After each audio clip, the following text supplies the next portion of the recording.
Selamat pagi Bapak Ibu dan saudara-saudara yang dikasihi Tuhan. Mari kita buka kitab kita. Mari kita lihat dari Ibrani pasal 10 ayat 1 sampai 4. Berdasarkan teks firman Tuhan ini, kita akan merenungkan sebuah tema kesempurnaan keselamatan melalui Kristus.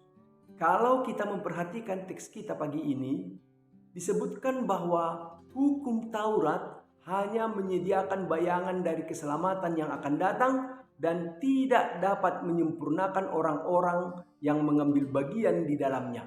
Hal ini menekankan pentingnya menerima keselamatan yang sejati melalui Yesus Kristus yang dapat menyempurnakan kita dan memberikan kita keabadian di surga. Bapak Ibu, ada 4 hal yang dapat kita pelajari dari teks ini pagi ini. Yang pertama, apa yang dimaksud dengan keselamatan? Keselamatan adalah pembebasan dari dosa dan murka Allah.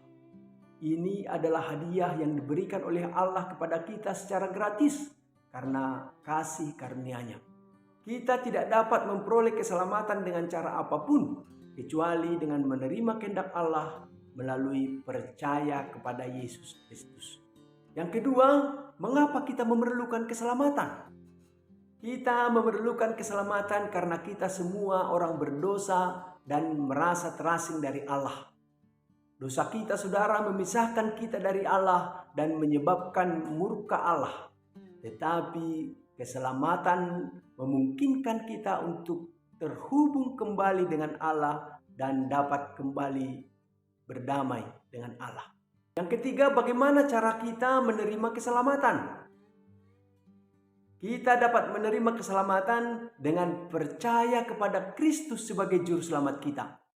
Ini berarti kita harus mengakui bahwa kita berdosa dan tidak layak di hadapan Allah dan kemudian meminta kepada Kristus untuk memaafkan dosa-dosa kita. Kita juga harus memutuskan untuk mengikuti Kristus dan mengalami transformasi dalam hidup kita. Yang keempat, apa manfaat dari menerima keselamatan? Saudara, menerima keselamatan memberikan banyak manfaat bagi kita.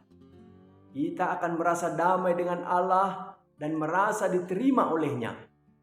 Kita juga akan memperoleh keabadian di sorga dan memiliki tujuan yang jelas dalam hidup kita. Kita juga, saudara, akan memperoleh pertolongan dan kekuatan ketika kita membutuhkannya. Dan kita juga dapat membantu orang lain mengenal Kristus dan menerima keselamatan yang sama. Karena itu, saudara, terimalah keselamatan yang sempurna dari Yesus Kristus. Amin. Mari kita berdoa. Terima kasih Tuhan Yesus untuk keselamatan yang telah Engkau berikan. Kami orang berdosa yang seharusnya binasa. Oleh kemurahan-Mu, Engkau selamatkan kami dengan memberikan nyawa-Mu menjadi tebusan bagi kami. Karena itu, ajarilah kami untuk selalu menjadikan Tuhan yang terutama dalam hidup kami. Dalam nama Yesus. Amin.